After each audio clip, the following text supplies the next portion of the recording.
আজ থেকে আমাদের শুরু হচ্ছে আরোহের চ্যাপ্টার। অবরোহ চ্যাপ্টার সমস্ত শেষ হয়ে গেছে আমাদের। আজ থেকে আমরা আরোহের চ্যাপ্টারগুলো পড়ব। তো প্রথমেই আছে প্রথম চ্যাপ্টার যেটা আছে আরোহ থেকে, যেটা প্রথম চ্যাপ্টার, সেটা হচ্ছে আরোহ অনুমানের স্বরূপ। তাহলে আমাদের আজকের অধ্যায় শুরু হচ্ছে আরোহ অনুমানের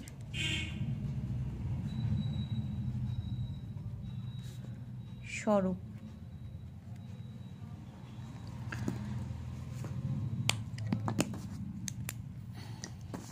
তো এখান থেকে আমাদের আজকে চ্যাপ্টার শুরু হচ্ছে। এই চ্যাপ্টার থেকে সমস্তটাই শর্ট প্রশ্ন আছে, বড় প্রশ্ন নেই।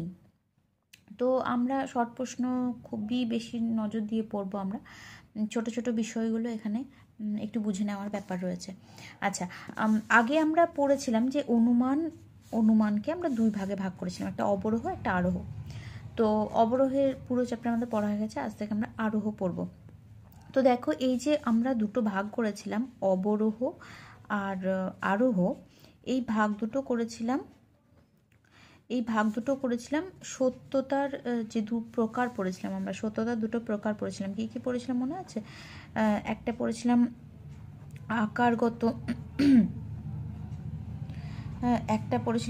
আকারগত সত্যতা, আর একটা পড়েছিলাম বস্তুগত সত্যতা। তো এই দুটো বস্তুগত সত্যতা। আচ্ছা, তো এই সত্যতার এই দুটো রূপ আমরা পড়েছিলাম, দুটো দিক আমরা পড়েছিলাম, আকারগত সত্যতা আর বস্তুগত সত্যতা। মানে আকারের দিক থেকে যুক্তিটাকে সঠিক হতে হবে, আর বাস্তবের দিক থেকেও যুক্তিটাকে সঠিক হতে হবে। মানে একটা যুক্তির ক্ষেত্রে যেমন তার আকার বিচার করতে হবে, তেমন বস্তুগত দিক থেকেও সেটার বিচার করতে হবে। কিন্তু আমরা যে অবরোহ অনুমান পেয়েছিলাম, সেটাতে আমরা দেখেছিলাম যে সেখানে পুরো ব্যাপারটায় আকার নিয়েই আলোচনা করা হয়। অর্থাৎ সিদ্ধান্তটা আশ্রয় বাক্য থেকে, কতগুলো আশ্রয় বাক্য থেকে আমরা সিদ্ধান্ত বের করেছিলাম।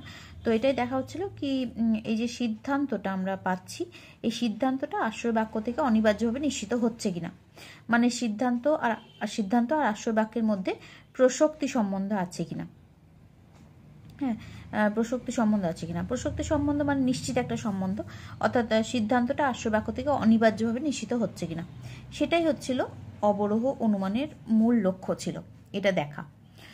তাই জন্য আমরা পড়েওছিলাম যে অবরোহ অনুমানের ক্ষেত্রে কি করা হয়, একাধিক আশ্রয় বাক্য থেকে সিদ্ধান্তটা অনিবার্যভাবে নিশ্চিত হয়, আর সিদ্ধান্তটা কখনোই আশ্রয় বাক্যকে অতিক্রম করে যায় না। এরকম ছিল অবরোহ অনুমান। এবার কিন্তু এখানে শুধুমাত্র আকারগত সত্যতার দিকে নজর রাখা হচ্ছিল অবরোহ অনুমানে।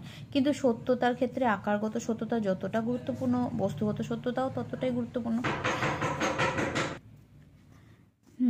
তাহলে এবার আকারগত সত্যতা অবরোহ অনুমানের ক্ষেত্রে গুরুত্বপূর্ণ, কিন্তু বস্তুগত সত্যতা কিন্তু অবরোহ অনুমানের ক্ষেত্রে দেখা হয় না। তো আরোহ অনুমানের ক্ষেত্রে আকারগত আর বস্তুগত উভয় সত্যতার দিকেই নজর দেওয়া হয়। তাহলে আকারগত সত্যতা অবরোহ অনুমানের ক্ষেত্রে গুরুত্ব দেওয়া হলেও এখানে বস্তুগত সত্যতা যেহেতু থাকে না, বস্তুগত সত্যতা নিয়ে বিচার করা হয় না, তাই আরোহ অনুমানে বস্তুগত সত্য বিচার করা হয় বলে অবরোহ অনুমান যতটা গুরুত্বপূর্ণ অনুমানের ক্ষেত্রে, আরোহ অনুমানও কিন্তু ততটাই গুরুত্বপূর্ণ। তাহলে এখানে আরোহ অনুমানের প্রয়োজনীয়তা যে আরোহ অনুমানে বস্তুগত সত্যতা এবং আকারগত সত্যতা উভয়ই বিচার করা হয়। আচ্ছা, তো এটা হলো যে আরোহ অনুমানের প্রয়োজনীয়তাটা কোথায় সেটার ক্ষেত্রে। আচ্ছা, এবার আমরা একটু আরোহ অনুমান সম্বন্ধে পড়ব। আমরা আরোহ অনুমান কাকে বলে এটা হয়তো আগে একবার পড়েছিলাম অবরোহ অনুমান পড়ার সময়, কিন্তু এবার আমরা ওটা নিয়ে ডিটেলসে পড়ব। আচ্ছা, তো প্রথমেই আমরা বলি যে আরোহ অনুমান কাকে বলে। আরোহ অনুমানে আসলে কি করা হয়, এটা ঠিক অবরোহ অনুমানের বিপরীত। কি অবরোহ অনুমানে কি হয়েছিল, সিদ্ধান্তটা আশ্রয় বাক্য থেকে অনিবার্যভাবে নিশ্চিত হয়েছিল। এখানে সেটা হয় না, এখানে ঠিক উল্টোটা হয়, সিদ্ধান্তটা সব সময় আশ্রয় বাক্যকে অতিক্রম করে যায়। মানে সিদ্ধান্তটা আশ্রয় বাক্যের মধ্যে নিহিত থাকে না। অর্থাৎ আরোহ অনুমানের ক্ষেত্রে সিদ্ধান্ত আর আশ্রয় বাক্যের মধ্যে কোনো রকম প্রসক্তি সম্বন্ধ থাকে না। তো আরোহ অনুমানের একটা উদাহরণ প্রথমে আমরা দেখিনি। উদাহরণ দেখি একটা খুব চলতি একটা উদাহরণ, সেটা হচ্ছে এই উদাহরণটা দিই, যে কোনো বইতে এই উদাহরণটা পাবে। যেমন ধরো আমি দিলাম রাম মরণশীল, শ্যাম মরণশীল। যদু মরণশীল। মধু মরণশীল। অর্থাৎ আমি এটা বলতে চাইছি যে রামকে আমি মারা যেতে দেখেছি, শ্যামকেও মারা যেতে দেখেছি, যদুকে মারা যেতে দেখেছি, মধুকে মারা যেতে দেখেছি। অর্থাৎ এরকম কতকগুলো মানুষকে আমি মারা যেতে দেখেছি। এই কতগুলো মানুষকে মারা যেতে দেখার ভিত্তিতে আমি সিদ্ধান্ত করলাম যে সকল মানুষ মরণশীল। তাহলে এক্ষেত্রে এই কয়েকটা হচ্ছে আশ্রয় বাক্য, এইগুলো হচ্ছে আশ্রয় বাক্য, আর এটা হচ্ছে সিদ্ধান্ত। তাহলে কতগুলো আশ্রয় বাক্যের ভিত্তিতে একটা সিদ্ধান্ত গ্রহণ করা হয়েছে। এক্ষেত্রে যেটা আমি করলাম, এটা একটা বিশেষ আশ্রয় বাক্য, একটা বিশেষ জনের সম্পর্কে বলেছে, রাম সম্পর্কে। এটাও একটা বিশেষ আশ্রয় বাক্য। এখানে শ্যাম সম্পর্কে বলেছে, এটাও একটা বিশেষ আশ্রয় বাক্য, আর এটাও একটা বিশেষ। এই আশ্রয় বাক্যটাও হচ্ছে বিশেষ। তার মানে আমরা আশ্রয় বাক্যের ক্ষেত্রে কতগুলো বিশেষ বিশেষ ক্ষেত্র লক্ষ্য করেছি। রামের ক্ষেত্রে লক্ষ্য করেছি, শ্যামের ক্ষেত্রে লক্ষ্য করেছি, যদুর ক্ষেত্রে লক্ষ্য করেছি, মধুর ক্ষেত্রে লক্ষ্য করেছি। এরকম কতগুলো বিশেষ বিশেষ ক্ষেত্র লক্ষ্য করে তারপরে আমি একটা সামান্য দৃষ্টান্ত গ্রহণ করেছি। কেন কি এখানে সকল আছে, মানে সবগুলোকে বোঝাচ্ছে। তাহলে সিদ্ধান্তের ক্ষেত্রে কিন্তু সেটা আর বিশেষ থাকলো না, এটা একটা সামান্য বচন হয়ে গেল। তার মানে আরোহ অনুমানের এটা একটা বিশেষ বৈশিষ্ট্য যে এখানে বিশেষ থেকে বিশেষ বিশেষ বিশেষ কতগুলো দৃষ্টান্ত থেকে সামান্য সিদ্ধান্ত গ্রহণ করা হয়। আচ্ছা, এবার আমরা আরোহের সংজ্ঞাটা একটু দেখে নিই। উদাহরণটা আমরা এরকম দেখলাম, এখানে আমরা দেখলাম একাধিক আশ্রয় বাক্য থাকে, তারপরে একটা সিদ্ধান্ত থাকে। এই আশ্রয় বাক্যগুলো প্রত্যেকটা এক একটা বিশেষ আশ্রয় বাক্য হয় এবং তারপরে সিদ্ধান্তটা সামান্য হয়ে যায়। আচ্ছা, এবার আমরা আরোহ অনুমানে আমার সংজ্ঞাটা দেখে নিই। দেখো, যে অনুমানে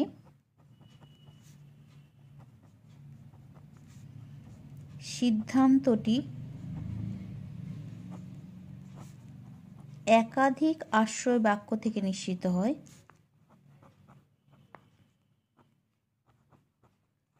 একাধিক আশ্রয় বাক্য থেকে নিশ্চিত হয়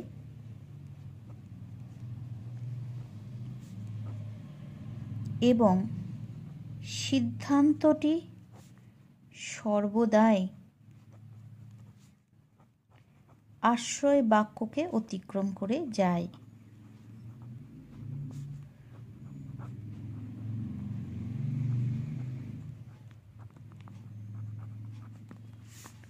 তাকে আরোহ অনুমান বলে।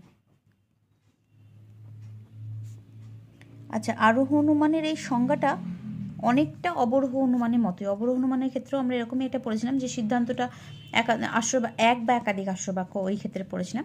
কিন্তু এখানে আশ্রয় বাক্য সর্বদাই একাধিক থাকবে, সবসময় আশ্রয় বাক্য এখানে একাধিকই হবে, এক কখনো হবে না। আচ্ছা, তাহলে এখানে আগেরটা আমরা মানে অবরোহ অনুমানের ক্ষেত্রে কি পড়েছিলাম যে সেখানে সিদ্ধান্তটা এক বা একাধিক আশ্রয় বাক্য থেকে অনিবার্যভাবে নিশ্চিত হয় এবং সিদ্ধান্তটি কখনোই আশ্রয় বাক্যকে অতিক্রম করে যায় না। অবরোহের ক্ষেত্রে ঠিক তার উল্টোটা করব, যে অনুমানের সিদ্ধান্তটি একাধিক আশ্রয় বাক্য, এখানে কিন্তু সর্বদাই একাধিক আশ্রয় বাক্যই থাকবে আরোহ অনুমানের ক্ষেত্রে। তাহলে যে অনুমানের সিদ্ধান্তটি একাধিক আশ্রয় বাক্য থেকে নিশ্চিত হয় এবং সিদ্ধান্তটি সর্বদাই আশ্রয় বাক্যকে অতিক্রম করে যায়, তাকে আরোহ অনুমান বলে। সিদ্ধান্তটা আশ্রয় বাক্যকে অতিক্রম করে যায়, কেন অতিক্রম করে যায় এখানেই বুঝতে পারবে। এখানে আমরা প্রত্যেকটা ক্ষেত্রে এক একজনের কথা বলেছি। এখানে 1 2 3 4 চারটে মানুষের কথা বলেছি। তারপর চারটে মানুষকে মরে যেতে দেখে আমরা, চারটে মানুষকে মারা যেতে দেখে আমরা সমস্ত মানুষ যে মরণশীল এই কথাটা বলে দিয়েছি। চারজনকে দেখে আমরা সব মানুষের কথা বলে দিয়েছি। তার মানে এখানে কি হলো, এখানে এই যে সিদ্ধান্তটা আশ্রয় বাক্যকে অতিক্রম করে গেল। কেননা আশ্রয় বাক্যে মাত্র চারজনের জন্য বলা হয়েছে, সিদ্ধান্তটা সবার জন্য বলা হয়েছে, তাহলে সিদ্ধান্তটা আশ্রয় বাক্যকে অতিক্রম করে গেল। এই যে বিশেষ বিশেষ কতগুলো দৃষ্টান্ত দেখে একটা সামান্য সিদ্ধান্ত গ্রহণ করা, এইটাকে বলা হয়, এই প্রক্রিয়াটাকে বলা হয় সামান্যীকরণ।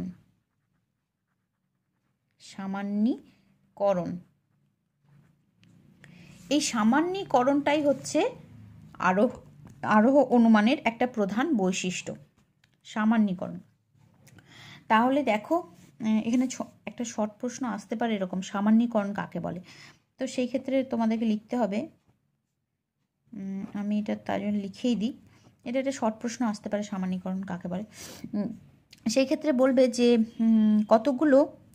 কতকগুলি বিশেষ দৃষ্টান্ত পর্যবেক্ষণ করে, কতকগুলি বিশেষ দৃষ্টান্ত পর্যবেক্ষণ করে একটি সামান্য সিদ্ধান্ত গ্রহণ করাকে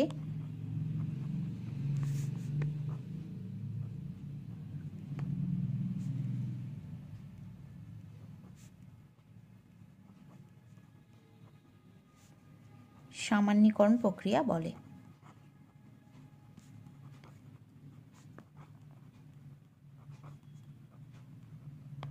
তাহলে কি হচ্ছে না, কতগুলি বিশেষ দৃষ্টান্ত পর্যবেক্ষণ করে একটি সামান্য সিদ্ধান্ত গ্রহণ করাকে সামান্যীকরণ প্রক্রিয়া বলে।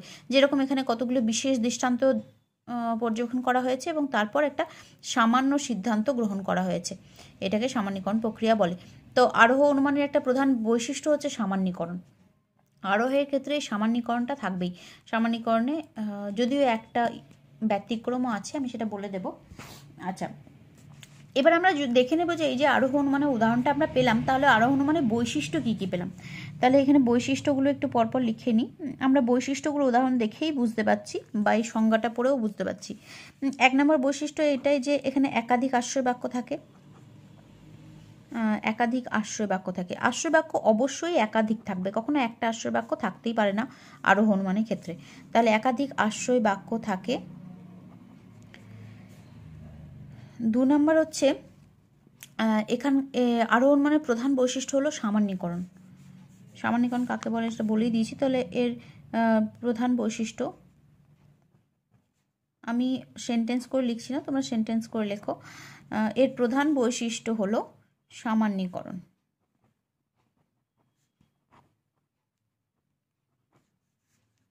ঠিক আছে। 3 নম্বর হচ্ছে, দেখো এখানে এই আরোহ অনুমানের ক্ষেত্রে কি হয়, এই যেমন এখানে 4 জনকে দেখে সবার জন্য বলে দেওয়া হয়েছে, তাহলে কি এই সিদ্ধান্তটা নিশ্চিত হলো? আমি 4 জনকে দেখে যদি সবার জন্য কিছু একটা বলে দিই, তাহলে সেটা কি নিশ্চিত হতে পারে? হতে পারে না। সেই কারণে আরোহ অনুমান কখনো নিশ্চিত হয় না। এই সামান্যীকরণ করা হচ্ছে, তো এই জন্য আরোহ অনুমান কখনো নিশ্চিত হয় না, সর্বদাই সম্ভাব্য হয়। তাহলে আরোহ অনুমানের সিদ্ধান্ত সর্বদাই সম্ভাব্য হয়। এর সিদ্ধান্ত সর্বদাই সম্ভাব্য হয়। আর দেখো এখানে 4 জনের জন্য বলা হয়েছিল, এখানে 4 জনের জন্য বলা হয়েছে সিদ্ধান্তে, আর এই আশ্রয় বাক্যে তারপর সিদ্ধান্তে সবার জন্য বলে দেওয়া হয়েছে, যত মানুষ আছে সবার জন্য বলে দেওয়া হয়েছে। তো এই যে লাফিয়ে যাওয়া, এই 4 থেকে সবাইতে লাফিয়ে যাওয়া, 4 জনের থেকে এই সকলে লাফিয়ে যাওয়া, এটাকে বলা হয় আরোহমূলক লাফ। তাহলে আরোহ অনুমানে আরোহমূলক লাফ থাকে।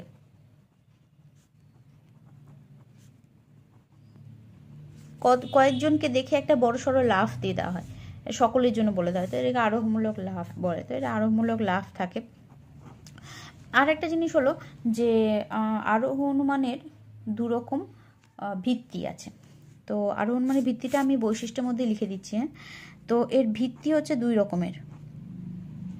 এই 2 রকম ভিত্তি আছে। একটাকে বলা হয় আকারগত ভিত্তি। যেহেতু আগেই আমরা পড়েছি যে আরোহ অনুমানের ক্ষেত্রে আকারগত সত্যতার দিকেও লক্ষ্য রাখা হয়, বস্তুগত সত্যতার দিকেও লক্ষ্য রাখা হয়। তো এর ভিত্তি হচ্ছে 2টো, একটা হচ্ছে আকারগত ভিত্তি, আর একটা হলো বস্তুগত ভিত্তি। বস্তুগত বা এটাকে উপাদানগত বলতে পারো, বস্তুগত বা উপাদানগত ভিত্তি। ঠিক আছে, আকারগত ভিত্তি আর উপাদানগত ভিত্তি। আকারগত ভিত্তি হচ্ছে 2টো, কি কি না, একটা হচ্ছে প্রকৃতির একরূপতা নীতি, প্রকৃতির একরূপতা নীতি, আর একটা হচ্ছে কার্যকারণ নীতি, কার্যকারণ নীতি, শর্ট প্রশ্ন আসতে পারে এগুলো, যে আরোহণ মানে আকারগত ভিত্তি কি কি। আচ্ছা, তো হচ্ছে তোমার কি যে এর আকারগত ভিত্তি হচ্ছে দুটো আছে, একটা হচ্ছে প্রকৃতির একরূপতা নীতি আর একটা হচ্ছে কার্যকর নীতি। আর বস্তুগত ভিত্তি হলো দুটো, একটা হলো পর্যবেক্ষণ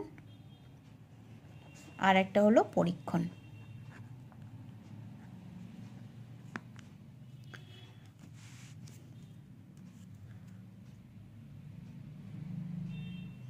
আচ্ছা, এবার হচ্ছে এই দুটো পর্যবেক্ষণ আর পরীক্ষণ তো তোমরা জানোই। প্রকৃতির একরূপতা নীতি আর কার্যকর নীতিটাও বোধহয় জানা, কার্যকর নীতিটা অনেকটা জানা, প্রকৃতির একরূপতা নীতিটা একদম নতুন লাগছে হয়তো, তো এটা একটু বলে দিই। দেখো, প্রকৃতির একরূপতা হচ্ছে প্রকৃতির একরূপতা নীতি। প্রকৃতির একরূপতা নীতির কথা হলো এটাই, মূল কথা হলো এটাই যে প্রকৃতি সম অবস্থায় সমরূপ আচরণ করে। কি বললাম? প্রকৃতি সম অবস্থায়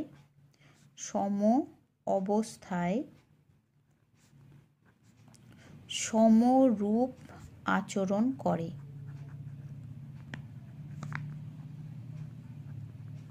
তার মানে আচরণ করে, ঠিক আছে? তার মানে আমি এটাই বলতে চাইছি, এই যে আমরা উদাহরণ দিয়েছি যে রাম মরণশীল, শ্যাম মরণশীল, যদু মরণশীল, মধু মরণশীল, অতএব সকল মানুষ মরণশীল। তার মানে আমরা বলতে চাইছি রাম, শ্যাম, যদু, মধু এরা সবাই মানুষ।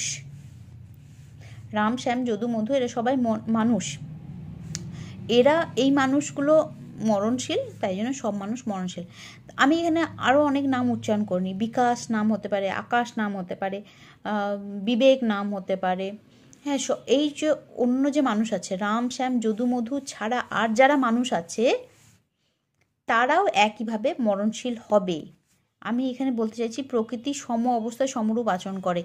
রাম যদি হার্ট অ্যাটাক হয়ে মারা গেছে, রাম মরণশীল মানে রাম মারা গেছে, তো কিছু একটা কারণে মারা গেছে, তো রাম যদি হার্ট অ্যাটাক করে মারা গিয়ে থাকে, তাহলে সেই হার্ট অ্যাটাকটা বিবেক, আকাশ, বিকাশ যারই হোক না কেন সেই মারা যাবে। তাহলে প্রকৃতি মানে সমান অবস্থায় এলে, মানে ওই রকম হার্ট অ্যাটাক রামের কেন, আর যারই হোক না কেন, সে রাম যেমন মারা গিয়েছে আর যারই হোক না কেন, ওটা বিকাশের হোক, আকাশের হোক, যারই হোক, সেও মারা যেত। এটা কি বলছে যে একই অবস্থা যদি আসে তাহলে একই রূপ ফলাফল হবে। সেটাই বলছে যে প্রকৃতি সম অবস্থায় সমরূপ আচরণ করে। খুব জোরে ঝড় বইছে, আর ঝড়ের সামনে আমি আছি, ঝড় আমাকে উড়িয়ে নিয়ে চলে গেল, তাহলে ওইটা আমি না থেকে যদি তুমি থাকতে, তাহলে কি তোমাকে ওড়াতে পারতো না? তোমাকে ওড়াতে পারতো। কারণ কি, প্রকৃতি সম অবস্থায় সমরূপ আচরণ করে। প্রকৃতি যদি ওই একই রকমের ঝড় তোমার সামনে আসে, তাহলে তোমাকেও কি হবে, আমার মতো উড়িয়ে নিয়ে চলে যাবে। তো আমি ওটাই বলতে চাইছি যে এখানে প্রকৃতির একরূপতা নীতি এটা বলতে চাইছে যে প্রকৃতি সম অবস্থায় সমরূপ আচরণ করে। সেই কারণেই আমরা কি করেছি, আমরা এটা স্বীকার করি যে প্রকৃতি একই রকম আচরণ করে সবার সাথে। প্রকৃতি, আমি আছি বলে প্রকৃতি আমার সাথে একরকম আচরণ করবে, তুমি আছো বলে প্রকৃতি তোমার সাথে অন্যরূপ আচরণ করবে, এমন হয় না। একই অবস্থা যদি আমার হয় তাহলেও যা পরিণতি হবে, একই অবস্থা যদি তোমার হয় তাহলেও পরিণতি একই হবে।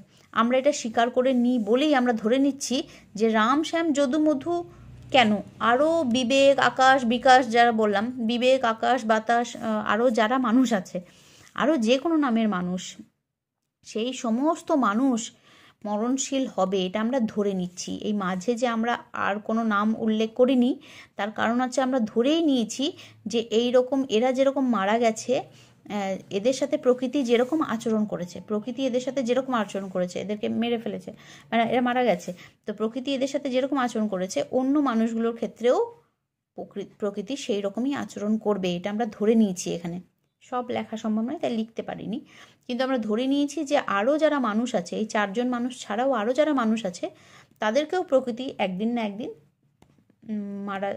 মারা যেতে বাধ্য করবে আর কি। মানে প্রকৃতি তাদের ফলাফল এই মরণশীলই করবে, এটা আমরা ধরে নিয়েছি। সেই জন্য তারপরে আমরা ডিসিশনটা নিয়েছি যে সব মানুষ হয় মরণশীল। তো আমরা দেখো এই যে বিশেষ কতগুলো দৃষ্টান্ত থেকে একটা সামান্য সিদ্ধান্তে এসেছি, এর ভিত্তি কিন্তু প্রকৃতির একরূপতা নীতি। এর একটা ভিত্তি হচ্ছে প্রকৃতির একরূপতা নীতি। কারণ আমরা মনে করেছি যে রাম, শ্যাম, যদু, মধু ছাড়াও বাকি যারা মানুষ আছে তাদের সবার সাথে প্রকৃতি এক রকমই আচরণ করবে, মানে তাদেরকেও একদিন মারা যেতে হবে। এটা ধরে নিয়েছি।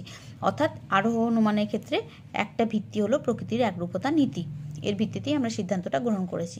আর একটা ভিত্তি রয়েছে কার্যকর নীতি। কার্যকর নীতি হচ্ছে এটা বলতে চাইছি আমরা যে জগতে প্রত্যেকটা কার্যেরই কারণ আছে। কার্যকর নীতির মূল কথা কি না, আমরা বলতে চাইছি যে জগতে প্রতিটি কার্যের কারণ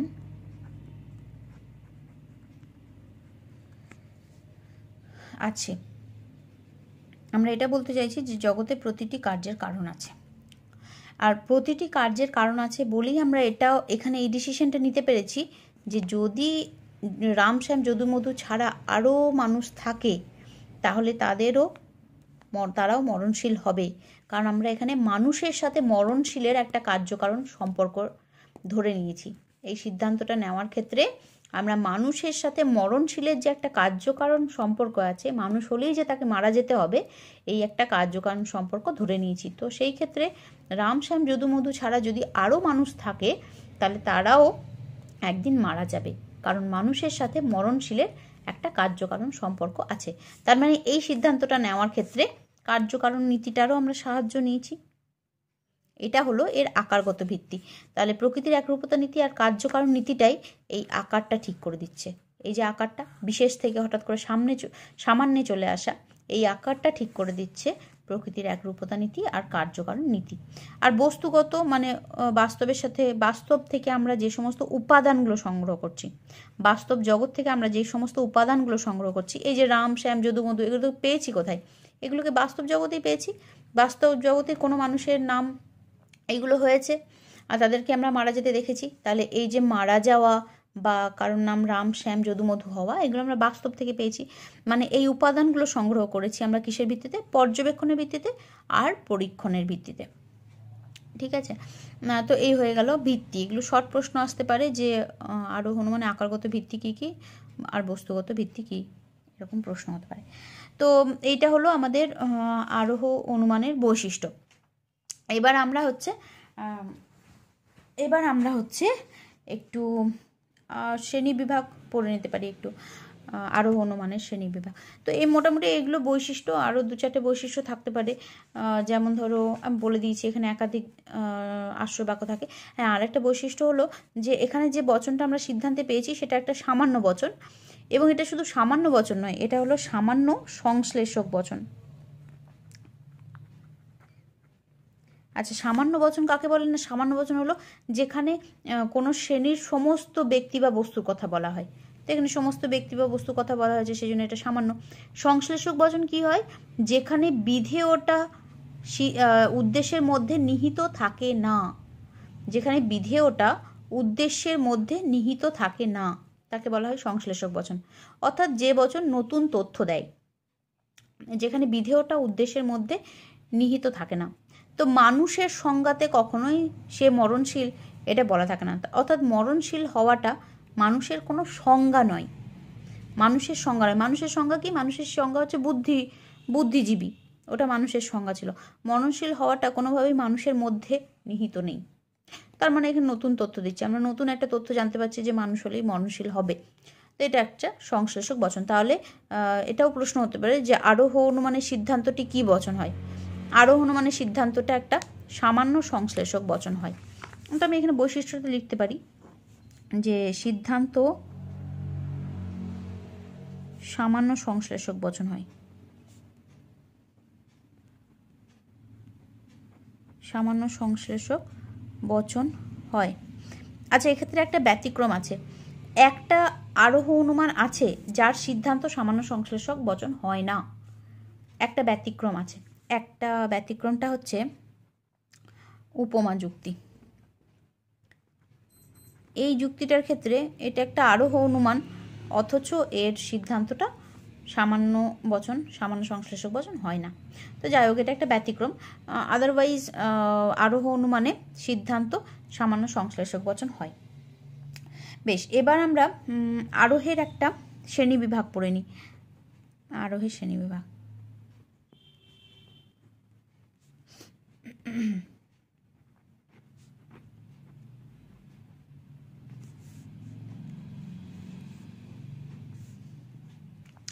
আরোহী শ্রেণীবিভাগে দুটো ভাগে ভাগ করা হয়, একটা হচ্ছে তথাকথিত আরোহ অনুমান,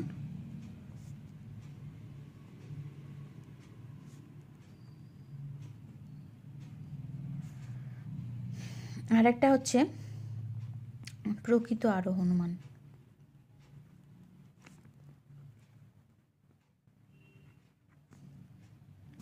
আচ্ছা, এই যে তথাকথিত আরোহ অনুমান, এগুলো শুধু ভাগটা জেনে রাখলেই হবে। আমি টুক করে একটু ভাগটা শুধু বলে দেবো। এটা পাঠ্য তোমাদের এইটার ভাগগুলো। আচ্ছা, এটা হচ্ছে, এটার ভাগগুলো হচ্ছে পূর্ণ গণনামূলক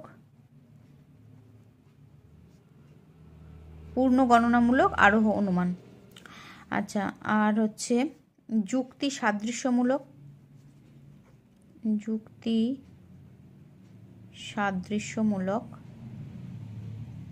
আরোহ অনুমান। আর এটা হচ্ছে ঘটনা সংযোজক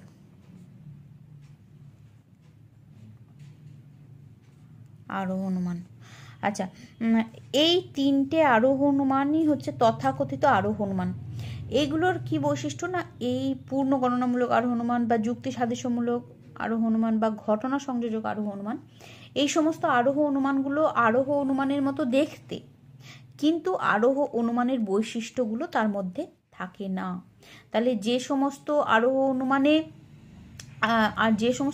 অনুমানগুলো আরোহ অনুমানের মতো দেখতে, কিন্তু তাতে আরোহ অনুমানের বৈশিষ্ট্যগুলো থাকে না, তাকে বলা হয় তথাকথিত আরোহ অনুমান। অর্থাৎ এইগুলো দেখতে আরোহ অনুমানের মতো, কিন্তু আরোহ অনুমানের যে বৈশিষ্ট্য সেইগুলো এদের মধ্যে থাকে না, সেই জন্য এগুলোকে তথাকথিত আরোহ অনুমান বলা হয়েছে। যেমন একটা উদাহরণ দিতে পারি, যেমন ধরো পূর্ণ গণনামূলক আরোহ অনুমানের একটা উদাহরণ নাও, আমি বলে দিচ্ছি।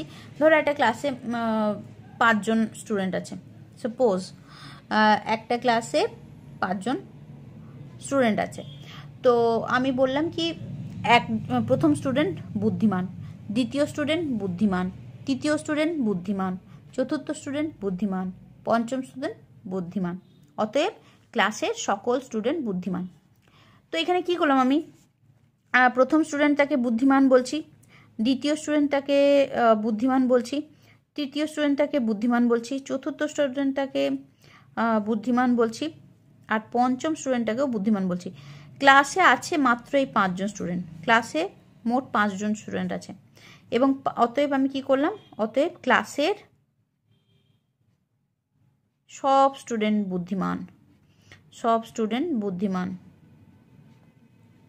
এটা আমি করলাম সিদ্ধান্ত।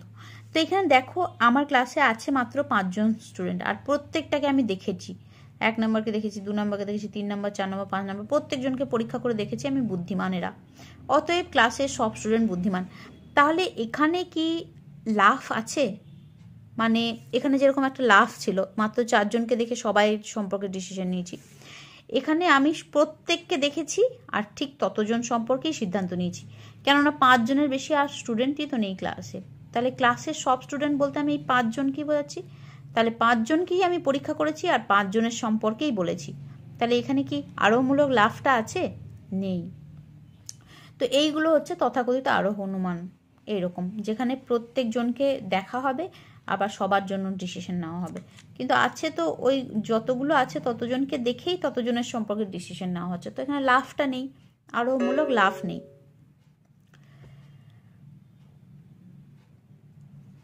আর প্রকৃত আরোহ অনুমানের 3টে ভাগ। 1 নম্বর হচ্ছে বৈজ্ঞানিক আরোহ অনুমান, 2 নম্বর হচ্ছে অবৈজ্ঞানিক আরোহ অনুমান। এই অবৈজ্ঞানিক আরোহ অনুমানকে লৌকিক আরোহ অনুমানও বলা হয়। হ্যাঁ, আসলে সাধারণ মানুষ এই আরোহ অনুমানটাই বেশি করে থাকে, তো ওই জন্য এটাকে লৌকিক আরোহ অনুমানও বলা হয়। আচ্ছা, আরেকটাও বলা হয় এটাকে অপূর্ণ গণনামূলক।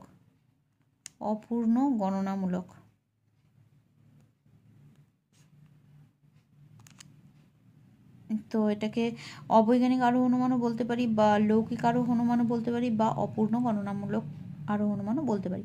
তো এই 3টে একই জিনিসকে বোঝাবে। আর একটা হচ্ছে উপমা যুক্তি। এই উপমা যুক্তির কথা আমি এখানে বলেছি ব্যতিক্রমে। পরে আমরা দেখব সেটা। আচ্ছা, তাহলে প্রকৃত আরোহ অনুমানে হচ্ছে 3টে ভাগ, একটা বৈজ্ঞানিক, একটা অবৈজ্ঞানিক, আর একটা হচ্ছে উপমা যুক্তি। আমরা পরপর একটু তাহলে দেখে নেব। আচ্ছা, তো এই যে আরোহের শ্রেণীবিভাগটা আমরা করলাম, তথাকথিত আরোহ অনুমান আর প্রকৃত আরোহ অনুমানের, এইটা দিয়েছেন জন স্টুয়ার্ট মিল।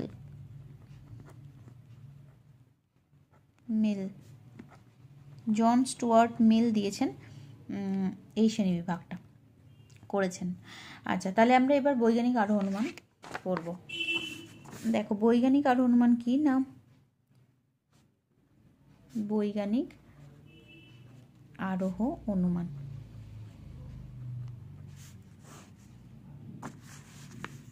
বৈজ্ঞানিক আরোহ অনুমানের সংজ্ঞাটা আগে বলে দিই। যে আরোহ অনুমানে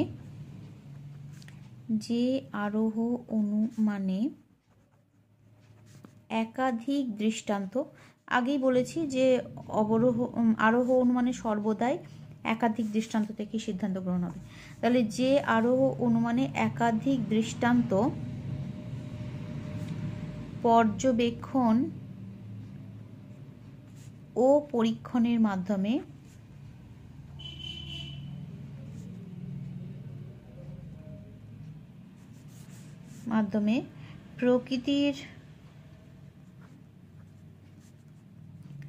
প্রকৃতির একরূপতা নীতি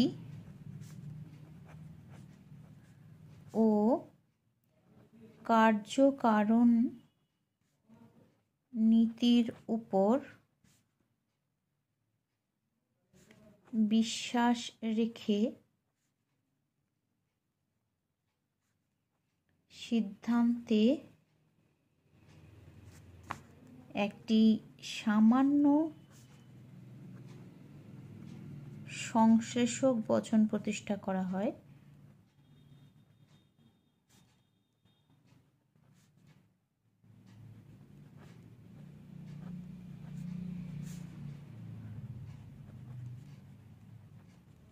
তাকে বৈজ্ঞানিক আরোহ অনুমান বলে। ঠিক আছে, তাহলে কি করা হলো যে এই আরোহ অনুমানটাতে একাধিক দৃষ্টান্ত থেকে একাধিক দৃষ্টান্ত মানে আশ্রয় বাক্যগুলো একাধিক থাকবে, সেগুলোকে পর্যবেক্ষণ আর পরীক্ষণের মাধ্যমে প্রকৃতির একরূপতা নীতি ও কার্যকারণ নীতির উপর বিশ্বাস রেখে সিদ্ধান্তে একটি সামান্য সংশ্লেষক বচন প্রতিষ্ঠা করা হয় বৈজ্ঞানিক আরোহ অনুমানের ক্ষেত্রে। তাহলে আচ্ছা, এই সংজ্ঞাটা দিয়েছেন কার্ভেদ রিড। হ্যাঁ, তো মনে রাখতে পারো, এমনিতে এখানে লিখে দিই, কার্ভেদ রিড। আচ্ছা, রিড তো কার্ভেদ রিড হচ্ছে না, এই সংজ্ঞাটা দিয়েছেন। তো বৈজ্ঞানিক আরোহ অনুমানের ক্ষেত্রে তাহলে দেখো, আরোহের যেগুলো বস্তুগত ভিত্তি ছিল আর আরোহের যেগুলো আকারগত ভিত্তি ছিল সবগুলোরই সাহায্য নেওয়া হয়েছে। পর্যবেক্ষণ, পরীক্ষণ, প্রকৃতি একরূপতা নীতি আর কার্যকারণ নীতি সবগুলো সাহায্য নেওয়া হয়েছে এবং তারপর সিদ্ধান্তে একটা সামান্য সংশ্লেষক বচন, যেগুলো আমরা বললাম আরোহ অনুমানের ক্ষেত্রে সিদ্ধান্ত একটা সামান্য সংশ্লেষক বচন হবে, তো সেটাই প্রতিষ্ঠা করা হয়েছে। এটার উদাহরণটা আমরা অলরেডি পড়ে এসেছি, ওইটাই এটার উদাহরণ হবে। যে রাম মরণশীল, যেরকম আমরা পড়লাম একটু আগে, রাম মরণশীল, শ্যাম মরণশীল, যদু মরণশীল, মধু মরণশীল, এরকম আরও কতগুলো আমরা যোগ করতে পারি ইচ্ছে মতো। এর আশ্রয় বাক্য যোগ করাতে কোনো বাউন্ডেশন নেই, যত খুশি করতে পারো। তো যাই হোক, আমি এতগুলোই করলাম, দিয়ে লিখে দিলাম সকল মানুষ মরণশীল। এটা হচ্ছে একটা বৈজ্ঞানিক আরোহ অনুমানের উদাহরণ। এখানে পর্যবেক্ষণ আর পরীক্ষণের সাহায্য নেওয়া হয়েছে। পরীক্ষণ মানে কিন্তু সবসময় পরীক্ষাগারে হবে এমন নয়, মানে সুনির্দিষ্ট পর্যবেক্ষণ এটার ক্ষেত্রে, মানে পর্যবেক্ষণের থেকেও বেশি সুনির্দিষ্ট পরীক্ষণ। তো ম্যাক্সিমাম টাইম এটা পরীক্ষাগারেই হয়। তো যাই হোক, তো এখানটার ক্ষেত্রে এটা হচ্ছে একটা বৈজ্ঞানিক আরোহ অনুমান। এটার ক্ষেত্রে পর্যবেক্ষণ, পরীক্ষণ, প্রকৃতি একরূপতা নীতি, কার্যকর নীতি সবগুলির সাহায্য নেওয়া হয়েছে এবং তারপর সিদ্ধান্তে একটি সামান্য সংশ্লেষক বচন প্রতিষ্ঠা করা হয়েছে। তাহলে এটার বৈশিষ্ট্যগুলো যে আমরা দেখি, বৈজ্ঞানিক আরোহ অনুমানের বৈশিষ্ট্যগুলো দেখে নিতে পারি আমরা। সবই আমরা বুঝতেই পারছি এখানে দেখেই, তবু আমরা একবার লিখে নিই। এখানে কি থাকে, এখানে দেখো, এখানে সামান্যীকরণ হয়েছে কিন্তু। তো তার মানে আরোহমূলক লাফ আছে। তাহলে আমরা এখানে লিখতে পারি যে আরোহমূলক লাফ থাকে, আরোহমূলক লাফ আছে। কেন আছে না, এখানে একটা কতগুলো বিশেষ বিশেষ দৃষ্টান্ত দেখে এখানে সামান্য সিদ্ধান্ত গ্রহণ করা হয়েছে। আরোহমূলক লাফ আছে। 2 নম্বর আমরা বলতে পারি যে আমরা বলেছিলাম যে যত যাই প্রয়োগ করি না কেন আরোহ অনুমানের সিদ্ধান্ত কখনোই সুনিশ্চিত হয় না, সর্বদাই কি হয়, সম্ভাব্য হয়। কেন সম্ভাব্য হয় না, এখানে কতগুলো বিশেষ বিশেষ দৃষ্টান্ত দেখে একটা সামান্য সিদ্ধান্ত গ্রহণ করা হয়। তো এটা সেটা এখানেও হয়েছে, সিদ্ধান্ত সম্ভাব্য হয়েছে, সিদ্ধান্ত সম্ভাব্য। তবে এক্ষেত্রে একটা সুবিধে কি বলো, এখানে সিদ্ধান্ত সম্ভাব্য ঠিকই, কিন্তু এখানে পর্যবেক্ষণ, পরীক্ষণ, প্রকৃতি একরূপতা নীতি, কার্যকর নীতি সবগুলো সাহায্য নেওয়া হয়েছে বলে এখানে সম্ভাব্যতাটা অনেকটা বেশি হয়।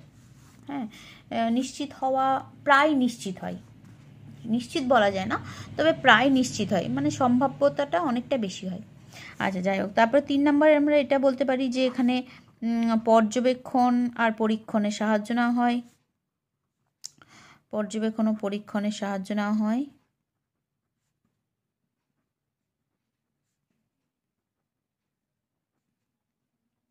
আর এটা কি বলতে পারি, আর বলতে পারি যে আমরা প্রকৃতির একরূপতা নীতি,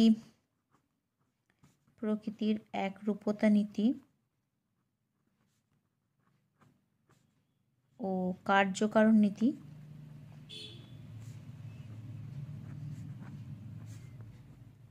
বিশ্বাস রাখা হয়। তাহলে প্রকৃতি একরূপতা নীতি আর কার্যকর নীতিতে বিশ্বাস রাখা হয় এখানে। আর কি হয়েছে না, এখানে সিদ্ধান্তটা সামান্য সংশ্লেষ হয়েছে, সিদ্ধান্ত সামান্য বচন হয়েছে।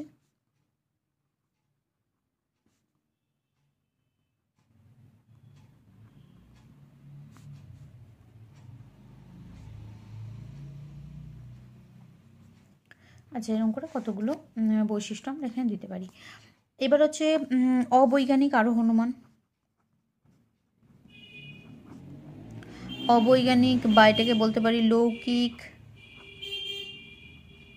বা এটাকে বলতে পারি অপূর্ণ গণনামূলক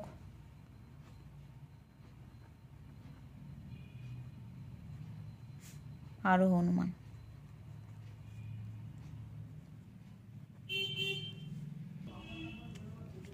আচ্ছা, অবৈজ্ঞানিক আরোহ অনুমানের ক্ষেত্রে এর সংজ্ঞাটা আমরা একটু দেখে নিই। যে আরোহ অনুমানে একাধিক দৃষ্টান্ত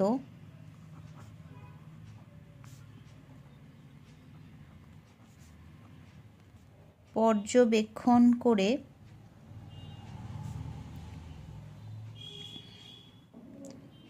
প্রকৃতির একরূপতা নীতির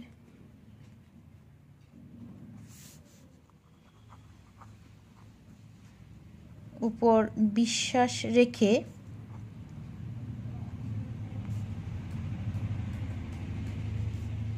অবাধ অভিজ্ঞতার দ্বারা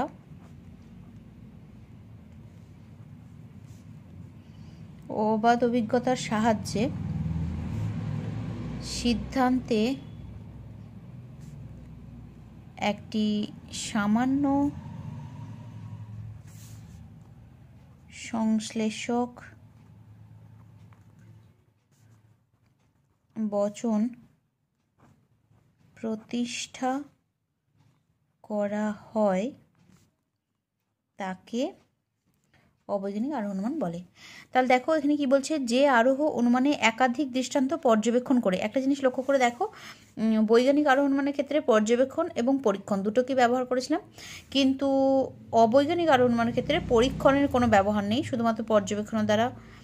আর আরেকটা জিনিস লক্ষ্য করতে হবে, সেটা হচ্ছে এখানে প্রকৃতির একরূপতা নীতি ও কার্যকর নীতি দুটোতেই বিশ্বাস ছিল, কিন্তু অলৌকিক অবৈজ্ঞানিক আরোহ অনুমানের ক্ষেত্রে কি হয়েছে, যে পর্যবেক্ষণ করে প্রকৃতির একরূপতা নীতির উপর, মানে এখানে আর কার্যকারণ নীতিটাও নেই।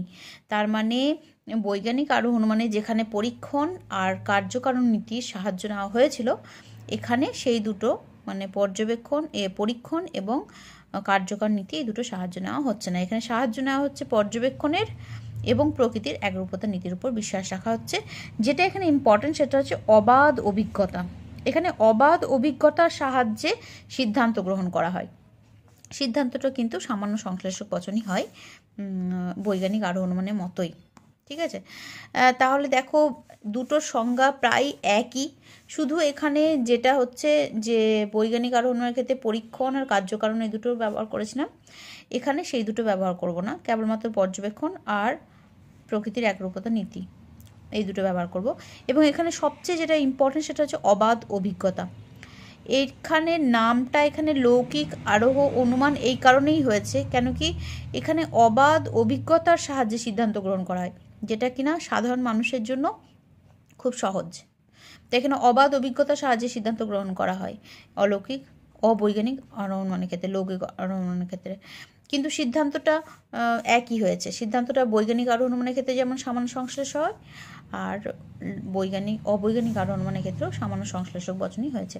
এটা একটা উদাহরণ আমরা এরকম দেখতে পারি যে ধরো এরকম দিলাম যে সোনারপুরের কাক কালো,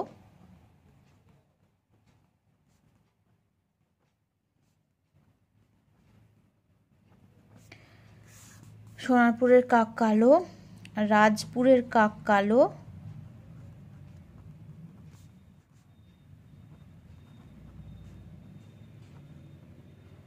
গড়িয়ার কাক কালো,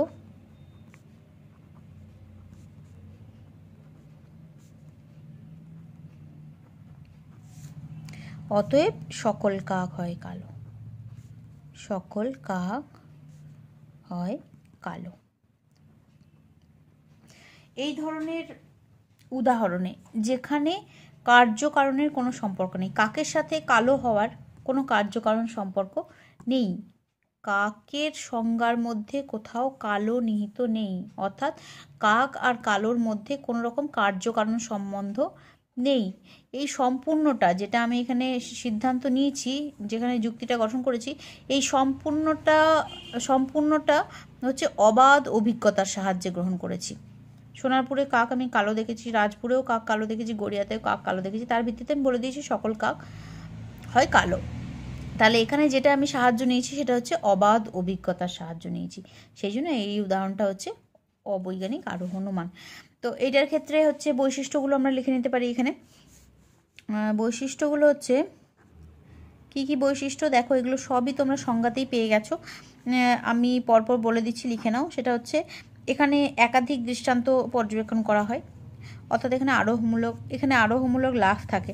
এখানে মাত্র 3টে জায়গার কাক কালো দেখে সব জায়গার কাককে কালো বলে দিয়েছি, সব কাককে কালো বলে দিয়েছি। তাহলে এখানে যেরকম লিখেছিলাম আরোহমূলক লাভ, এরও আছে আরোহমূলক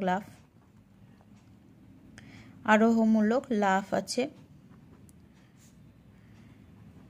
আর কি আছে, এখানেও সিদ্ধান্ত সম্ভাব্য হয়, কেননা এখানে আমি মাত্র 3টে জায়গার কাক কালো দেখে সব কাককে কালো বলে দিচ্ছি, তো সিদ্ধান্ত সম্ভাব্য হবে। তারপরে এখানে কিসের সাহায্য নেওয়া হচ্ছে, পর্যবেক্ষণের সাহায্যে সিদ্ধান্ত গ্রহণ করা হয়। পুরো সেন্টেন্স তোমরা লেখো, আমি পুরোটা লিখছি না। 4 নম্বর হচ্ছে প্রকৃতির একরূপতা নীতিতে বিশ্বাস রাখা হয়। হ্যাঁ, প্রকৃতির একরূপতা নীতিতে বিশ্বাস রাখা হয়। আর কি বৈশিষ্ট্য দেখলাম, সিদ্ধান্ত একটা সামান্য সংশ্লেষক বচন হয়, সিদ্ধান্ত সামান্য সংশ্লেষক বচন হয়। ঠিক আছে, আচ্ছা, তো এইগুলো হচ্ছে বৈশিষ্ট্য, এরকম কিছু বৈশিষ্ট্য দেখলাম, এই সংজ্ঞা থেকেই বৈশিষ্ট্যগুলো বেরিয়ে যাচ্ছে বা উদাহরণ থেকেও বেরিয়ে যাচ্ছে। আচ্ছা, এবার যেটা এখানে হতে পারে সেটা হচ্ছে এই যে অবৈজ্ঞানিক আরোহ অনুমানের ক্ষেত্রে আমরা দেখলাম যে এখানে কত কিছু জায়গার কাককে কালো দেখে সব কাককে কালো বলে দেওয়া হচ্ছে। তো এটা সাধারণ মানুষ সবসময় ব্যবহার করে, এই ধরনের যুক্তি সাধারণ মানুষ প্রায় ব্যবহার করেন, কিন্তু এই রকমের যুক্তিতে কিছু দোষ রয়েছে।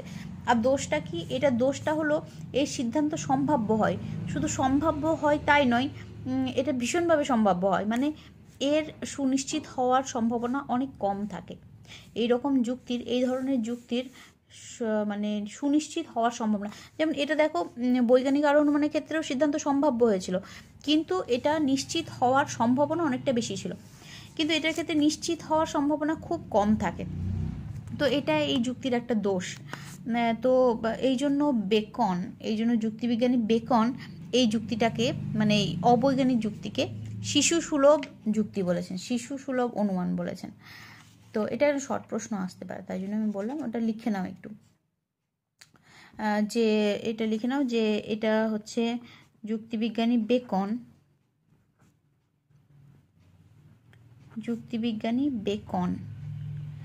যুক্তিবিজ্ঞানী বেকন এই অবৈজ্ঞানিক আরোহ অনুমানটাকে বলেছেন শিশু সুলভ অনুমান।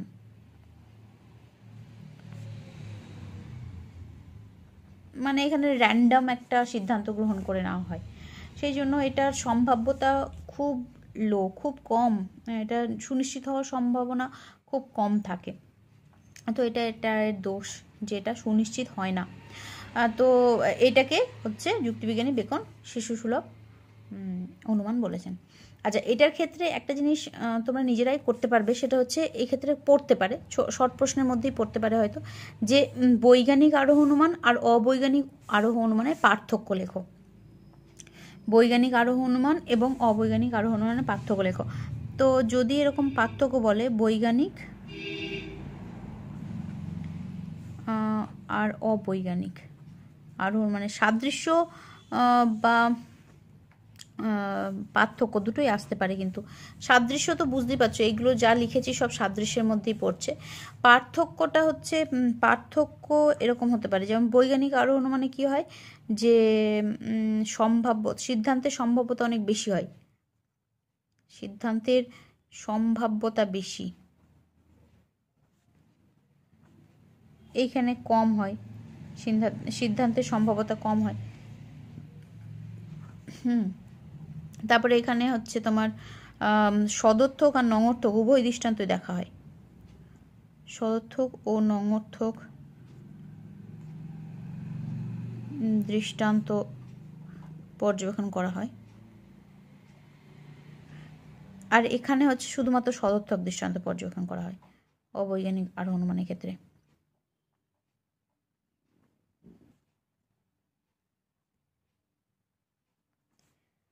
হ্যাঁ, তারপর 3 নম্বর বলতে পারো যে এখানে পরীক্ষণের সাহায্য নেওয়া হয়,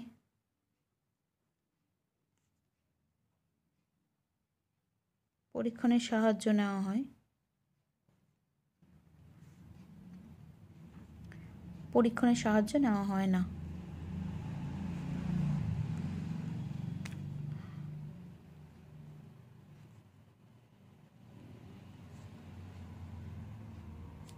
ঠিক আছে, তাহলে এখানে পরীক্ষণের সাহায্য নেওয়া হয় না।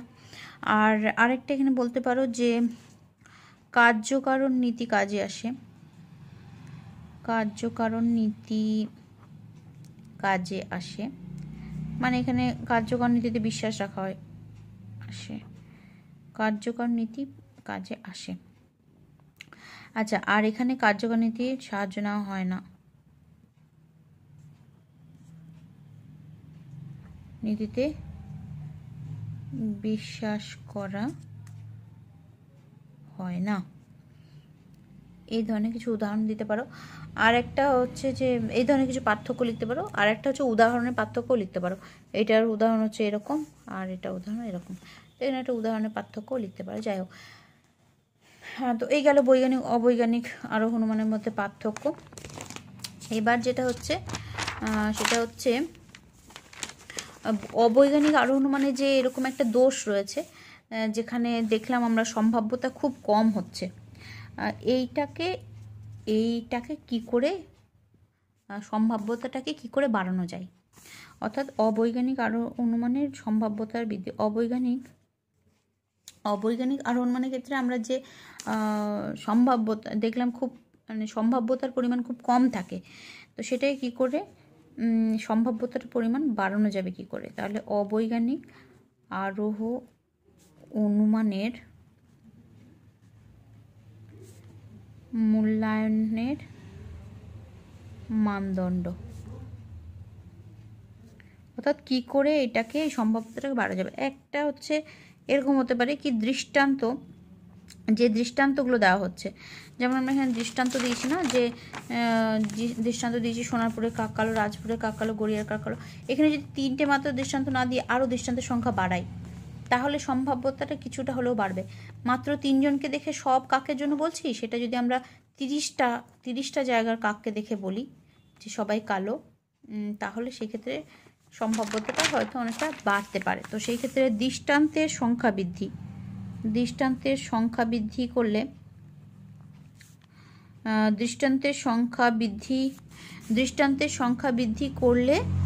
সিদ্ধান্তের সম্ভাব্যতা বাড়বে। একটা হলো কি না, দৃষ্টান্তের সংখ্যা বৃদ্ধি করলে সিদ্ধান্তের সম্ভাব্যতা বাড়বে, এটা একটা হতে পারে। 2 নম্বর হচ্ছে যে দৃষ্টান্তগুলো আমি দিচ্ছি সেই দৃষ্টান্তগুলোর মধ্যে বৈচিত্র্য যত বেশি থাকবে, দৃষ্টান্তের মধ্যে বৈচিত্র্য যত বেশি থাকবে,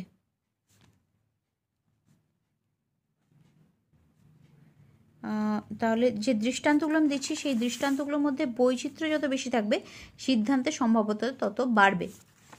বৈচিত্র্য কীরকম, দেখো আমি এখানে যতগুলো উদাহরণ দিয়েছি সবগুলো হচ্ছে সাউথ 24 পরগনা, তাই তো, সোনারপুর, রাজপুর, গড়িয়া। এছাড়াও যদি আমি অন্য জেলারও উদাহরণ দিতে পারি, আমি দেখলাম যে বর্ধমানের কাক কালো, আমি দেখলাম বীরভূমের কাক কালো, আমি দেখলাম মুর্শিদাবাদের কাক কালো। এরকম বিভিন্ন জেলা থেকে যদি আমি কাকগুলোকে পরীক্ষা করতে পারি যে সেগুলো সবই কালো হচ্ছে, তাহলে সেই ক্ষেত্রে সিদ্ধান্তের সম্ভাব্যতা কিছুটা হলেও বাড়তে পারে। তো সেটাই এখানে বলেছি যে দৃষ্টান্তগুলির মধ্যে বৈচিত্র্য যত বেশি থাকবে, নানা জায়গা থেকে সেগুলো সংগ্রহ করলাম, তাহলেও সিদ্ধান্তের সম্ভাব্যতা কিছুটা বাড়তে পারে। 3 নম্বর হচ্ছে যে আরেকটা যেটা করা যেতে পারে সেটা হচ্ছে এই যে দৃষ্টান্তগুলো আমরা দেখছি সেইগুলোর মধ্যে জাতিগত মিল যত বেশি থাকবে, মানে কোন ধরনের কাক, তো বিভিন্ন জাতির আছে, দাঁড় কাক আছে, আরও কী কাক আছে আমি জানি না, মানে যাই হোক কাকের অনেক রকম প্রজাতি আছে। তো একই জাতির কাক যদি আমরা দেখতে পারি, যে যদি দাঁড় কাককে লক্ষ্য করছি তাহলে সব জায়গাতে কেবল দাঁড় কাককেই পরীক্ষা করে দেখলাম যে দাঁড় কাকগুলো সবগুলো কালো হচ্ছে কি না। তো এই ক্ষেত্রে জাতিগত মিল যত বেশি থাকবে, দৃষ্টান্তগুলির মধ্যে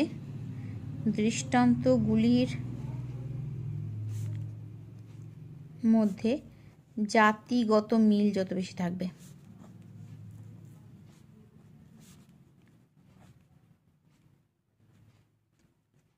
সিদ্ধান্তের সম্ভাব্যতা তত বাড়বে।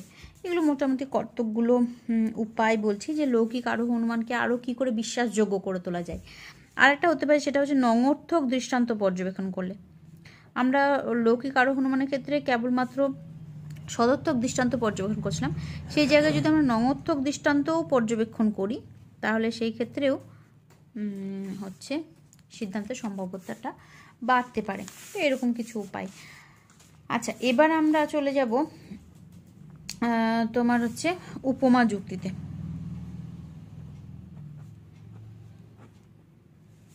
আচ্ছা, উপমা যুক্তির ক্ষেত্রে আমি আগে বলেছিলাম যে একটা ব্যতিক্রম রয়েছে, কি এটার সিদ্ধান্তটা কিন্তু সামান্য সংশ্লেষক বচন হয় না, সিদ্ধান্তটা একটা বিশেষ বচনই হয়। তো এখানে কি হয় না, একাধিক বস্তুর মধ্যে মানে 2 বা ততোধিক বস্তুর মধ্যে একাধিক বিষয়ে মিল প্রত্যক্ষ করা যায়। কি না, 2 সংজ্ঞাটা প্রথমে বলেছি যে 2 বা ততোধিক, 2 বা তার বেশি বিষয়ের মধ্যে, 2 বা তার বেশি বস্তুর মধ্যে, বস্তু বা ব্যক্তিও হতে পারে, 2 বা ততোধিক বস্তু বা ব্যক্তির মধ্যে একাধিক বিষয়ে সাদৃশ্য প্রত্যক্ষ করে ওই 2 বস্তু বা ব্যক্তির মধ্যে অন্য কোনো বিষয়ে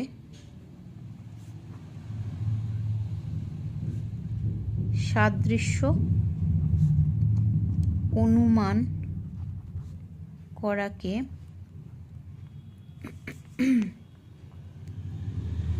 উপমা যুক্তি বলে। যেমন দেখো আমি রাম ও রহিম এরকম দুটো ছেলের উদাহরণ দিচ্ছি, যে রাম ও রহিম এরা দুজনেই ভালো ফুটবল খেলে, ধরো ভালো ফুটবল খেলে। আবার রাম ও রহিম এরাই আবার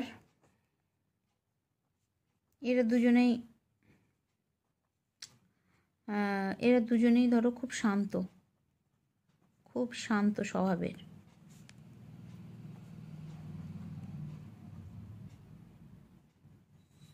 ঠিক আছে, তাহলে রাম ও রহিমের মধ্যে মিল দেখলাম কি না, ভালো ফুটবল খেলায় মিল আছে, দুজনেই ভালো ফুটবল খেলে। রাম ও রহিম দুজনের স্বভাবেও মিল আছে, দেখলাম দুজনেই স্বভাবে শান্ত।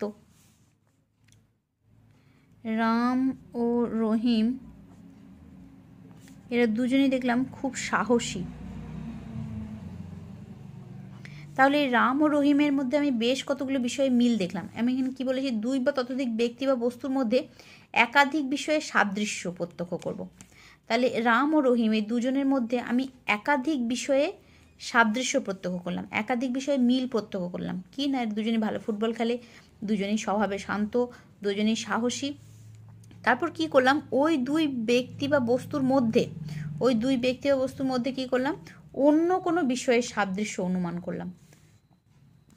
আমি এরকম দেখলাম যে রাম ও রহিমের মধ্যে ফুটবল খেলাতে মিল আছে, স্বভাবে মিল আছে, সাহসেও মিল আছে, দিয়ে আমি সিদ্ধান্ত করলাম অতএব রাম ও রহিম দুজনেই হচ্ছে খুব বুদ্ধিমান। এখানে আমি করেছি কি না, রাম আর রহিম দুজনকে ভালো ফুটবল খেলতে দেখেছি, রাম ও রহিম দুজনকে শান্ত স্বভাবে দেখেছি, রাম ও রহিম দুজনকে সাহসী দেখেছি। তারপর আমি জানি যে রাম বুদ্ধিমান, তখন এত সব সাদৃশ্য দেখে আমি অনুমান করলাম তাহলে রহিমও নিশ্চয়ই বুদ্ধিমান হবে। তাহলে রাম ও রহিম ভালো ফুটবল খেলে, এরা সবাই এরকম করে, তাহলে নিশ্চয়ই রহিমও বুদ্ধিমান। কেন কি, আমি আগের থেকে এটা ভেবেছি যে রাম বুদ্ধিমান, আমি ওখান থেকে ভেবেছি। আচ্ছা, তাহলে আমি কি করেছি, রাম ও রহিম ভালো ফুটবল খেলে বলেছি, রাম ও রহিম স্বভাবে শান্ত, রাম ও রহিম দুজনে সাহসী। তারপরে আমি তার থেকে সিদ্ধান্ত করেছি তাহলে রাম ও রহিম খুব বুদ্ধিমান। তার আগে আমি এখানে লিখতে পারি রাম হয় বুদ্ধিমান, অতএব এখানে এরকম লিখতে পারি অতএব রহিম খুব বুদ্ধিমান। রাম হয় খুব বুদ্ধিমান, তাহলে এতগুলো বিষয়ে আমি রাম রহিমের মধ্যে মিল দেখেছি, এই বিষয়ে মিল দেখেছি, এই বিষয়ে মিল দেখেছি, এই বিষয়ে মিল দেখেছি। তাহলে এই একাধিক বিষয়ে আমি সাদৃশ্য প্রত্যক্ষ করে ওদের সম্পর্কেই, ওই ব্যক্তিবস্তু সম্পর্কেই, রাম রহিম সম্পর্কেই অন্য কোনো বিষয়ে সাদৃশ্য অনুমান করেছি। আমি আরেকটা এই বুদ্ধি বিষয়ে সাদৃশ্য অনুমান করেছি। এই ধরনের অনুমানকে বলবো আমি উপমা যুক্তি। ঠিক আছে, এই ধরনের উদাহরণ হচ্ছে উপমা যুক্তি, যেখানে আমি একাধিক বিষয়ে দুজনের মধ্যে মিল প্রত্যক্ষ করে অপর কোনো বিষয়ে আমি তাদের মধ্যে মিল অনুমান করলাম। এবার এখানে হচ্ছে এরকম উপমা যুক্তি হচ্ছে দু রকমের হতো। আচ্ছা, উপমা যুক্তির বৈশিষ্ট্যগুলো আগে পড়ে নিই। উপমা যুক্তির বৈশিষ্ট্য হলো,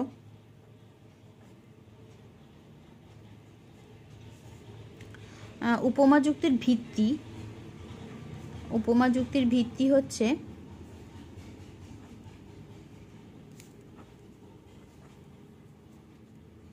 সাদৃশ্য। আচ্ছা, উপমা যুক্তির ভিত্তি হচ্ছে সাদৃশ্য। এখানে কি কি সাহায্য না হয়, এখানে পর্যবেক্ষণের সাহায্য না হয়, পর্যবেক্ষণ ও প্রকৃতির একরূপতা নীতি দুটোরই সাহায্য না হয়। পর্যবেক্ষণ ও প্রকৃতির একরূপতা নীতি সাহায্য না হয়।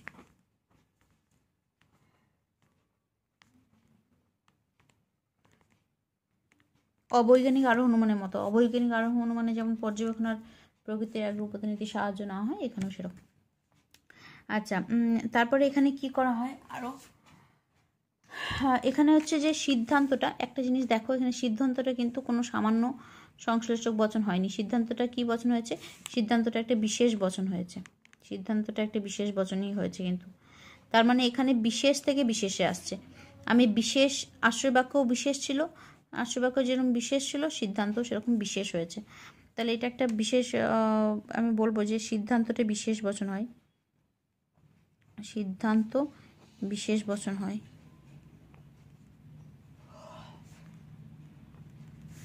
আর একটা হচ্ছে তোমার হচ্ছে সিদ্ধান্ত সম্ভাব্যও হয়।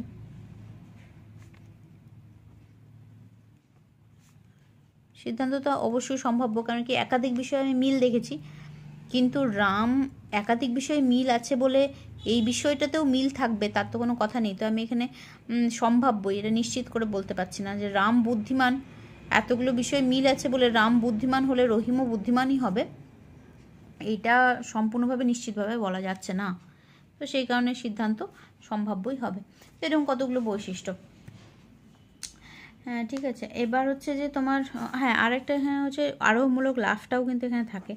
এখানে আরোহমূলক লাভ থাকে, যেরকম আগের আরোহ অনুমানগুলোতে আমি বলে এসেছি আরোহমূলক লাভ থাকে। কেন আছে আরোহমূলক লাভ? কেন কি একাধিক বিষয়ে মিল দেখলাম, লাফিয়ে আরেকটা বিষয়ে আমি মিল অনুমান করতে গেলাম, তো এটাই হচ্ছিল আরোহমূলক লাভ। বেশ, এরকম হলো। এবার হচ্ছে এখানে উপমা যুক্তি দু রকমের হতে পারে। একটা হচ্ছে উপমা যুক্তি দু রকমের হতে পারে, হ্যাঁ, দুই প্রকার। একটা হচ্ছে ভালো উপমা যুক্তি,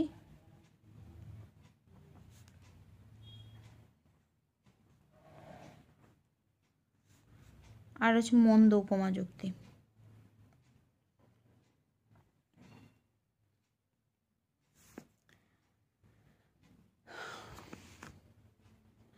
ঠিক আছে, ভালো উপমা যুক্তি আর হচ্ছে মন্দ উপমা যুক্তি।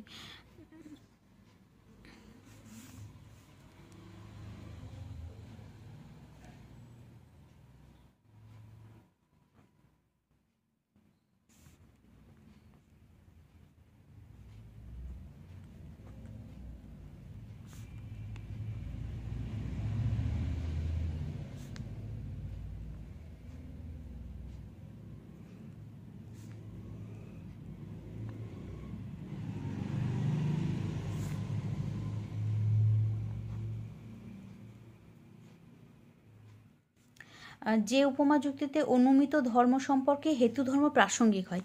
আমি যে এই বিষয়ে যে অনুমানটা করেছি, এইটা যত প্রাসঙ্গিক হবে, এই যে বিষয়ে আমি অনুমানটা করছি সেই অনুমানের বিষয়টা যত প্রাসঙ্গিক হবে উপমা যুক্তিটা ততই ভালো উপমা যুক্তি হবে।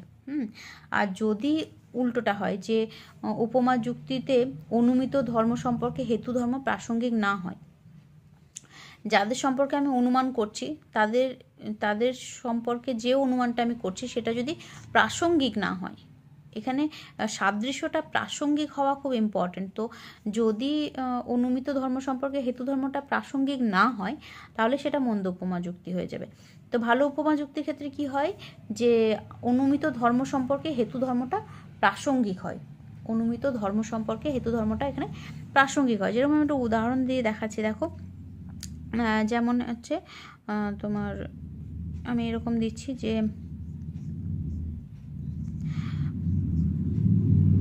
পৃথিবী ও মঙ্গল উভয় গ্রহ।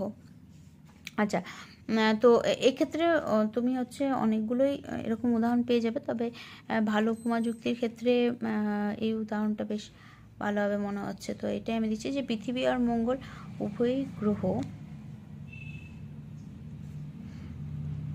ঠিক আছে। এবার এটা তারপর লিখতে হবে উভয়ের মধ্যে একটা মিল দেখলাম আমি যে উভয় গ্রহ, পৃথিবী ও মঙ্গল উভয়তেই মাটি আছে, বায়ু আছে, তাপ আছে, ঠিক আছে। এবার তারপর আমি আরও মিল দেখতে পারি যে পৃথিবী আর মঙ্গল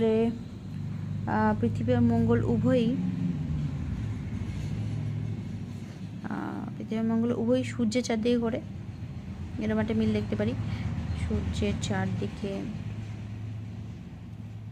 ঘোরে। এবার সেখান থেকে আমি এরকম বলতে পারি যে পৃথিবীতে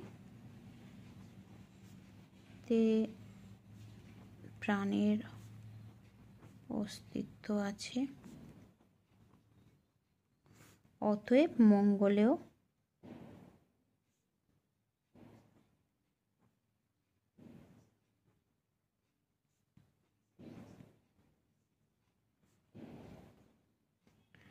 প্রাণের অস্তিত্ব আছে। এরকম একটা উদাহরণ, এটা হচ্ছে একটা ভালো উপমাযুক্তি উদাহরণ হতে পারে।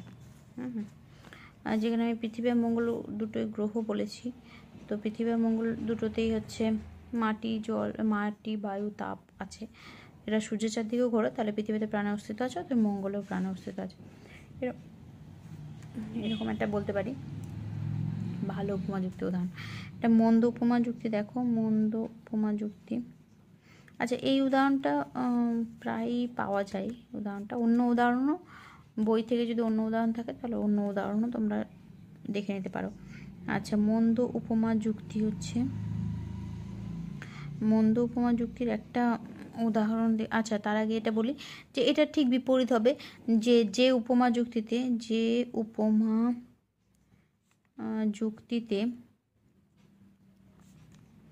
অনুমিত ধর্ম সম্পর্কে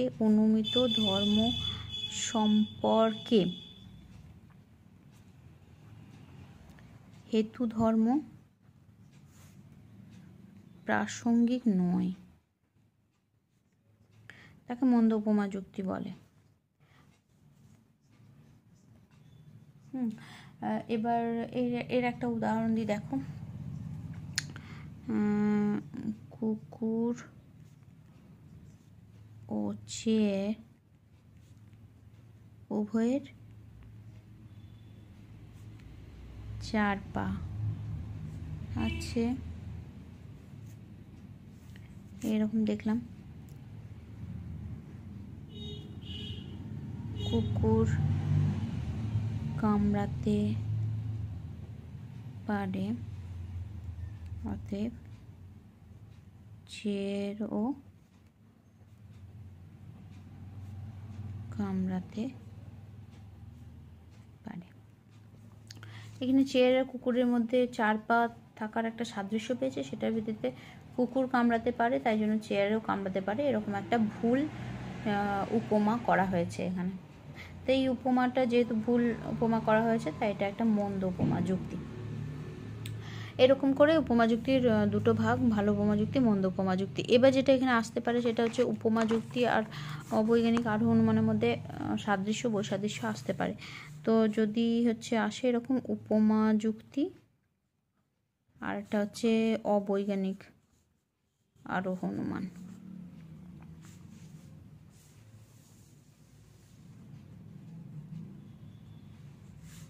হ্যাঁ, এদের মধ্যে সাদৃশ্য যদি আসে, সাদৃশ্য তো যে বৈশিষ্ট্যগুলো তোমরা লিখেছো পরপর সেগুলোই হবে। যেমন সাদৃশ্য হচ্ছে এখানে পর্যবেক্ষণের সাহায্য নেওয়া হয়, এখানেও পর্যবেক্ষণের সাহায্য নেওয়া হয়। এখানে প্রকৃতির একরূপতা নীতির সাহায্য নেওয়া হয়,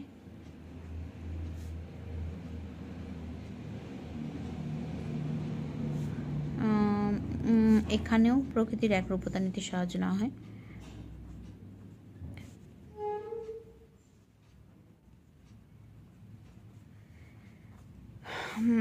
আর এখানে হচ্ছে সিদ্ধান্ত সম্ভাব্য হয়, এখানেও সিদ্ধান্ত সম্ভাব্য হয়, এখানেও কার্যকারণ নীতিতে বিশ্বাস রাখা হয় না,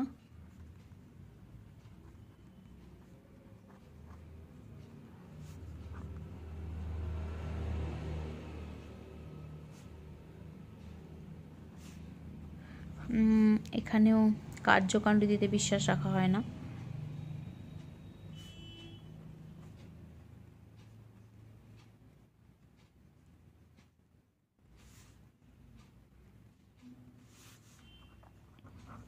এখানে আরোহমূলক লাভ থাকে,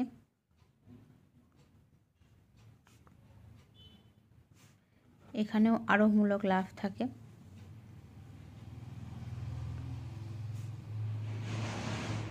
এই ধরনের কতগুলো সাদৃশ্য করতে পারো। এবার বৈসাদৃশ্য দেখো, এরকম যদি বৈসাদৃশ্য করতে দেয় তাহলে এখানে করতে পারো যে এর ভিত্তি হলো, উপমা যুক্তির ভিত্তি হলো সাদৃশ্য,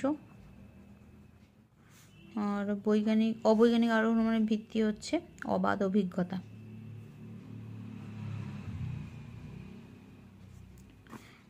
আর আরেকটা পার্থক্য করতে পারো যে উপমা যুক্তিতে সিদ্ধান্ত বিশেষ বচন,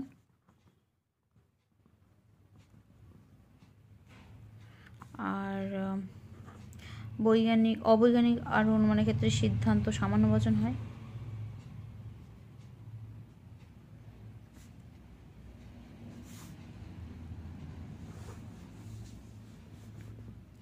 উপমা যুক্তি বিশ্লেষণধর্মী,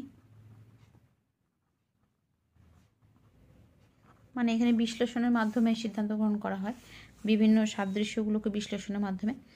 আর এটা বিশ্লেষণধর্মী নয়, কেননা অবৈজ্ঞানিক আরোহ অবাধ অভিজ্ঞতার সাহায্যে সিদ্ধান্ত গ্রহণ করা হয়, তো এখানে বিশ্লেষণ কোনো কাজে আসে না, তাহলে এটা বিশ্লেষণধর্মী নয়।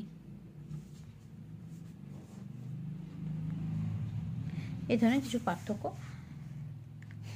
করতে পারো। তো এই হচ্ছে আমাদের আরোহ অনুমানের স্বরূপের এই চ্যাপ্টারটা। আরও বই থেকে দেখতে পারো 2-4টে শর্ট প্রশ্ন, ওখানে যে অনুশীলনীগুলো আছে সেগুলো প্র্যাকটিস করলে আরও 2-4টে পেতে পারো। আমিও কিছু অনুশীলনী এখান থেকে দেব। ঠিক আছে, তাহলে আজকে এই পর্যন্তই থাক। Thank you.